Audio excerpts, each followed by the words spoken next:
So I've had this thing for about 2 months now, just about 2 months. So I figured I'd make a little 30-hour kind of review or build check, bike check out of this thing. I'll probably go over some of the stuff that I've done to it, a few of the things I moved over from the cross trainer, and a few of the things are new. Give you a bit of an idea of the comparison between the two of them and a little bit of my limited experience on the KTMs. I've had it for just about 30 hours now, and I'm pretty happy with this thing. The main change compared to the cross trainer obviously would be the suspension. The engine is very similar, although it does have the dual spark head, and it also has the bigger pipe and I think a bigger exhaust port and stuff. So overall the engine is pretty similar. They have kind of similar characters. Obviously this one just has quite a bit more power. It's a little bit heavier than the cross trainer, noticeably a little bit heavier, a little bit wider profile, like on the frame. It's a little bit of a bigger feeling bike, but not much. I think the swing arm is probably also a little bit longer on this. Like the overall front to back length feels just a little bit longer on this bike, but it's still pretty maneuverable and easy to ride in tight places. The suspension really was the main reason that I sold the cross trainer and bought the race edition. The cross trainer suspension is not as bad as I think people would lead you to believe, but it is pretty focused on slower speed technical riding. When we went to rode McNutt, it was reasonably controlled, but again, you don't really get out of second gear. It's springy, it's comfortable, it's easy to preload the front suspension to get the front tire up over stuff, doing little clutch ups and stuff. The stuff that there is to ride around Kamloops is, for the most part, a lot more wide open, fast stuff. We have some technical stuff around here, but certainly nothing as like rugged and rocky as McNutt. Not in the same way anyways, with the smooth granite slabs and stuff like that. So higher speed stuff. It's just the nature of the hobby here. The KYB stuff is excellent. So the cross trainer, I mean, if you're into mountain biking at all, you know, I would compare the cross trainer suspension to like a RockShox Yari fork and like a Super Deluxe rear shock. The KYB stuff feels a lot more like a Fox 38 or a Zeb, and like a DHX2. Yeah, the damping quality, it's just a lot more controlled with the KYB stuff. It's a lot more confidence inspiring when you're in third or fourth gear. It's got better small bump sensitivity, a more appropriate spring rate, I think, for my weight compared to the cross trainer, and the extra inch basically of travel front and rear is obviously a welcome addition. So yeah, huge upgrade with the suspension. Pretty happy with it. I've got it set up pretty soft, probably not as soft as if I rode somewhere like McNutt or Vetter all the time, but it's definitely like on the way soft side for riding sand track stuff, which I don't do a whole lot of, but once in a while I'll go ride a little bit of sand track or corner tracks and rut track, stuff like that. I'm not very good at it, but power wise, the engine is quite a bit more spicy feeling once you get on the pipe than the cross trainer. The over rev is nice and strong. got a pretty long silencer, so it's got lots of bottom end. It's just like a really linear, rideable, tractable kind of engine. Is carbureted, obviously, being a Beta. I really hope Beta and Sherco don't switch anytime soon from being carbureted, because I think it's good for the market to have these as options until Yamaha actually builds a proper enduro bike with like a wide ratio transmission and a headlight and a e-start. You know, these and Shercos seem to kind of be your only off-the-shelf option. I mean, a TM maybe, but you know, good luck finding a dealer or parts around this part of the world. So picked this thing up at Shoe Shop Extreme, and they've got a pretty good selection of parts in stock, which is nice if you need to repair something. And even if they don't have it, they tend to be able to get it reasonably quickly too. So yeah, parts availability for me, where I live, is not too much of an issue so far. Aftermarket parts, on the other hand, is a little more limited. I've been looking for a carbon fiber pipe guard, like a P3 or something like that, and in Canada I have yet to find a distributor for a carbon pipe guard that has something in stock. But yeah, so aftermarket parts availability for certain things. So another example of that would be a Nissan brake lever. I am sure there is some kind of aftermarket option for a Nissan brake lever. However, I really like the Midwest clutch lever that I have, and I would love to get a matching brake lever to go with it. And yeah, it's not an option right now. So it doesn't necessarily have to be the same, but if it had sort of the same feel, it would be nice. It's a want, not a need. But yeah, I just like the shorter lever feel coming off of riding mountain bikes for quite a while. So what other aftermarket parts availability has been a little difficult? That's probably the main two that I haven't been able to find. Everything else, there's been something available. So the AXP skid plate, I got that when I bought the bike. I also got the P-Tech rad guards. They were in stock at the Beta dealer, and yeah, just had them installed before I even brought the bike home. Oh, and the other one that was a little bit tricky, I mean, I got it, but just being in Canada and not having a distributor, was the Fast Company rear brake clevis thing, which, yeah, pretty necessary modification in my opinion. Compared to the KTMs, the Betas have a really sloppy stock brake clevis. The braking confidence, just when there's no play in the lever, makes a huge difference. For me anyways, I don't know, some people might just not even notice or care, but I definitely did. That was the one thing when I had my cross trainer, and even this bike when I first got it, when I would hop onto one of the KTMs, the brake pedal feel was just more confidence inspiring with less tolerance in it. This clevis is a pain in the ass to set up. If you just got the clevis, it probably would be no big deal, but I opted to get the brake return spring that goes on the master cylinder from Fast as well. And that really the only reason, well, there's two reasons. One, I lost this brake pedal return spring. Oops.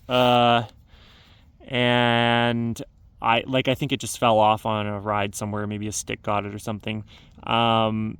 Which would have been easy enough to replace. It's just a spring with two hooks on it. But yeah, I wanted free shipping. I think I got the Fast stuff from Lang's Off Road, but this is $75 super overpriced, and this might have been $40 or whatever, but if I spent that extra $40, it saved me $30 in shipping or something. So anyway, that was the reason that I went with that. But the downside of this is you you can't turn the master cylinder shaft while that's in place. So because you can't turn the master cylinder shaft, you basically have to take out the take out the pin on the clevis, remove the brake lever, and move this one turn, put it back together, and check if your brake pedal's where you want it. So it was fiddly to set up for anybody that is trying to run the clevis and the brake return spring combo.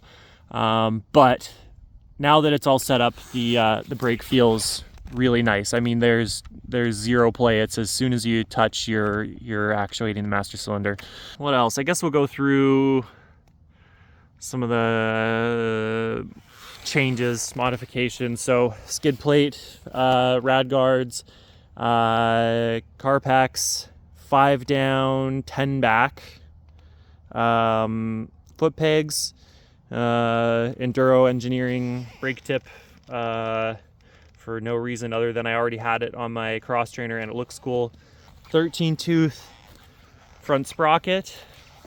So stock gearing on these bikes is a 14, and the rear, this is the stock rear, which I believe is a 48, which I can't see at the moment. Yeah, 48Z, I think that's pretty dark, but anyway. Yeah, so 1448 I think is the stock gearing. I went to a 13 front because it was just a little too kind of high strung in second gear. Third felt good if you were riding faster flowy stuff, but second it was just a little bit too fast in second. So going down to the 13 front, I mean, I ride everything basically in second unless I'm stopped and, you know, tripoding my way up stuff in first gear. When the rear sprocket finally dies, I'm probably going to do a 49. Maybe I'll try a 50. Like, not that I need it to be any lower of gearing, but I never use 5th or 6th gear really anyways, unless I'm just riding a transfer road or something like that. But yeah, so I mean, it would be worth an experiment to try just a cheap steel one to see if I like a different gear ratio on the rear sprocket. Yeah, I got the Molecule plastic handguards. These things are pretty beefy for flags.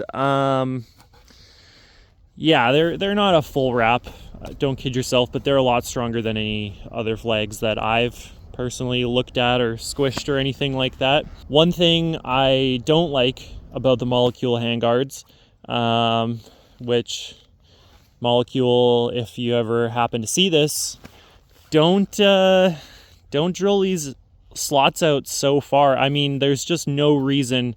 I've got the bracket right beside my throttle housing, or whatever you want to call it there, cable housing, and it's still just covers the end of the bar end. There's no reason for it to go in any further than that, like on any motorcycle. I don't think that these are that much thinner on anything else, or narrower I should say.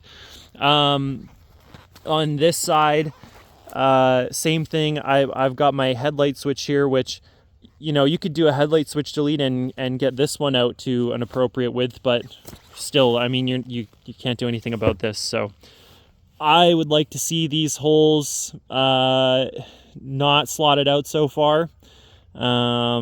Maybe you've slotted this way a little bit more, just because, I mean, they're adjusted okay right now, which is fine, but I don't know if you can really see, like, it's kind of kinked because I've dropped it a couple times and this gets squished backwards, but you can see through the hole here. Like, it just makes a weak spot on the flag itself. So nitpicking for sure. Other than that, I do really like these. They are tough enough that you don't take a tree to the hand, but they also kind of deflect. The bar kind of slides off of trees and stuff rather than just stopping dead with bark busters. And And the main reason why I really wanted to stick with flags, I don't like bark busters, at least any of the times I've ridden them, is because I don't like how stiff it makes the bars. The bars need to have some flex for me anyways. It just, when they feel rock solid with the bark busters, it just feels wrong. I'm used to riding carbon handlebars on mountain bikes, and I like my lateral flex. I don't know, not lateral, the up and down one. I like a little bit of flex to the bar. It helps with vibration damping, all of that stuff as well. So yeah, that's the Handguards. Bars, I've got the Astro Auroras, which I moved over from my cross trainer. Really like these bars. I can't see myself running anything else unless I just found a cheaper set of bars that had basically the same dimensions. The lack of sweep is the biggest thing for me. I like that they're low. That's great, but the lack of sweep on the, what are these, Auroras? Yeah, Aurora. The lack of sweep just feels a lot more like a mountain bike to me. It takes a lot of the pressure off my wrists. Big fan of whatever is going on there. Took off the Speedo cable on the front wheel, because it's a off-road bike. It's not street registered. There's no reason to have a speedometer. And it also will just get rubbed through on these cable guides. However, when you take off the speedometer cable, you lose your hour meter, or at least the hour meter doesn't accumulate time. So the beta ones only work when the front wheel is moving. So if you're going super slow, for 20 minutes, if you're like in first gear just crawling, it's not actually accumulating hours. So I went with a Pico tack and hour meter. Might have got that from Lang's as well. I don't even remember. But yeah, it seems to accumulate a lot faster than my cross trainer did, which is totally fine. Not trying to fool anybody when it comes time to sell this bike. I just want to keep track of hours for maintenance for myself, and I didn't want the Speedo cable on there. So still got the nice CNC power valve cover that came off of my cross trainer. Not a giant fan of the red, but these little billet aluminum ones, no matter how cheap this metal is, I can guarantee they are stronger than the stock beta ones. The stock beta ones are just crappy pot metal, not very good. I bonked the one on my cross trainer and it cracked, and that's why I replaced it with this. So when I sold the cross trainer, I just put the fresh one from this onto the cross trainer. Still running the power valve cover spacer. I don't have any reason to take it off on this bike. It doesn't fall flat on its face up top or anything like that. I appreciate the extra oomph on the bottom end with the spacer in place. I've also got a cooling fan, which is kind of hard to see. This is pretty harsh lighting, sorry. I've got the Beta factory cooling fan, bolts right onto the P-Tech rad guard. It's thermostat controlled, works with the factory stator, all that stuff. So the cooling fan on my cross trainer was very handy, especially in the summer, and I knew that I wanted a fan for sure on this bike when I bought it. So yeah, haven't had any issues with overheating. A couple of my friends that have KTM XC or Gas XC and a KTM XC would occasionally boil over when it was really hot out in the summer, and I've had no issues, never spewed coolant out, or at least not yet anyways, on some pretty hot days. Got a XZ lift strap, kind of garbage. I wouldn't recommend this. You can see, I don't know how well you can see, but the fabric is already kind of ripping off those rivets, so it's not going to last forever. Wow, that's really terrible exposure, but yeah, they're not going to last forever. But for now, I'll keep it on there because it is handy to have when you're struggling. running the Shinko 525 rear cheater in the 120/100 size. Same tire that I had on my cross trainer. This is a new one. I moved over the tubeless system from the cross trainer and then just put a fresh tire on it. I rode the stock tire for one break and ride and took it off. So the Shinko pretty happy with for around here. Rode Vetter in an absolute downpour, and the 525 was totally fine riding wet rocks and roots and stuff.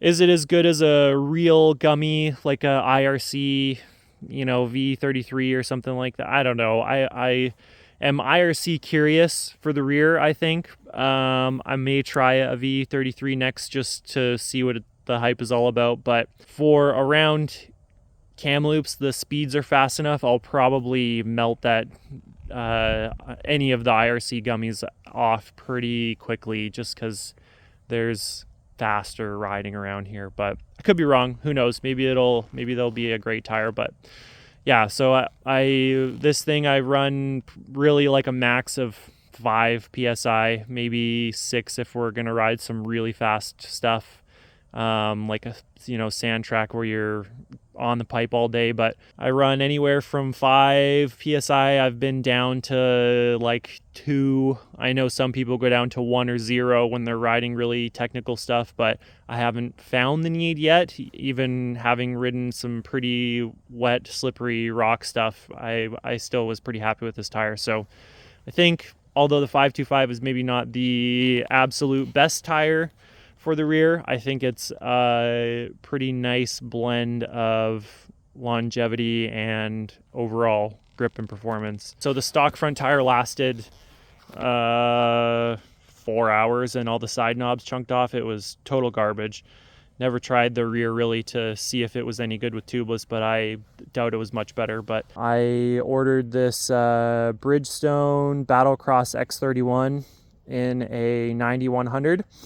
I had a Shinko Fatty on my cross trainer, which I have only really been riding for a year, so take my opinion with a grain of salt. But the Fatty, I really liked the just the way it kind of dampened trail trash compared to the stock front tire on this thing, which the stock front tire, maybe it's just because it's total garbage, but I didn't like the narrower front tire really at all. So the 9100 is definitely not as big as a Shinko Fatty. The Shinko Fatty fronts are noticeably bigger profile wise. Like, this is sort of the Goldilocks zone, I think. Really like this tire.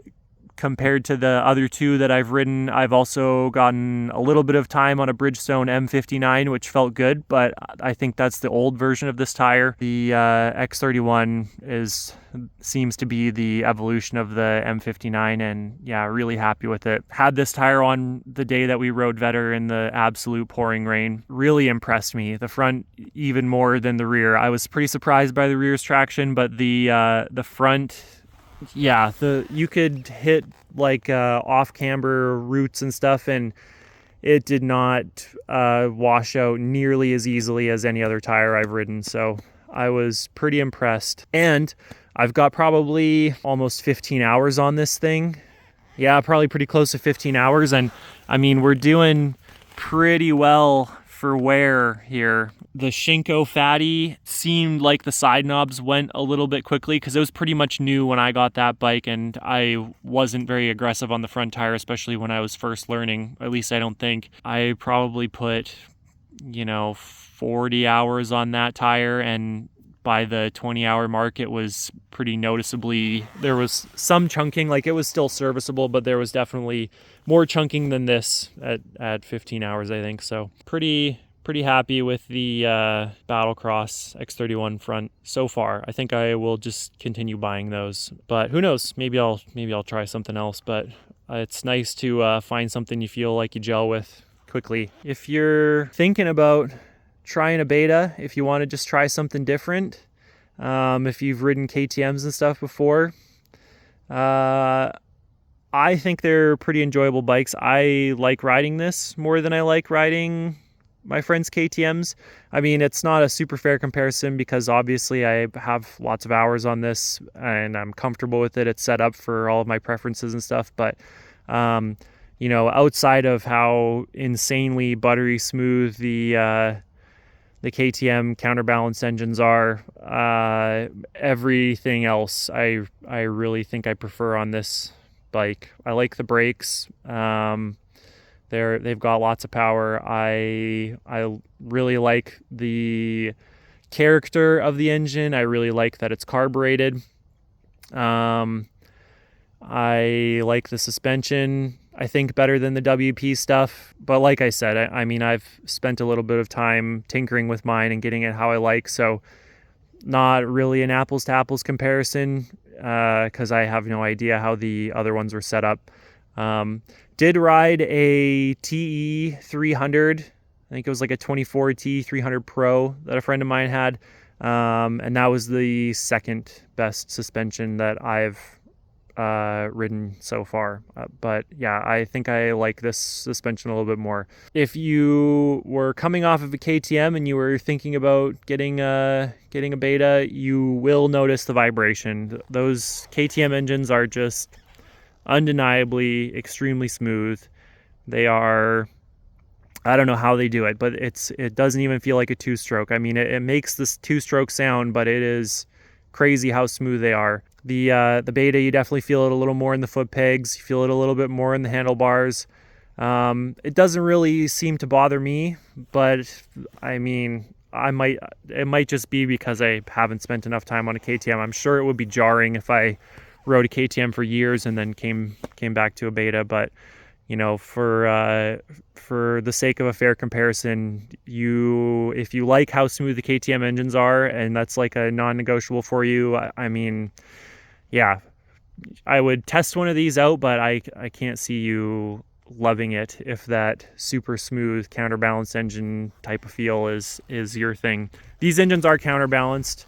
They're not obnoxious vibration wise, but they're just simply they're not the same as the KTMs. But you can still get a carbureted one. So I mean, if you've ridden a carbureted KTM and you like that character, that nice snappy feel off the bottom end, there's just something about a carburetor that, compared to the TBI or TPI bikes, I've ridden a carbureted KTM 300, I've ridden a TPI gas 300, and I've ridden a TBI gas 250. Yeah, the 2019 XC with the carb is a lot similar feeling to this than the TPI or TBI bikes.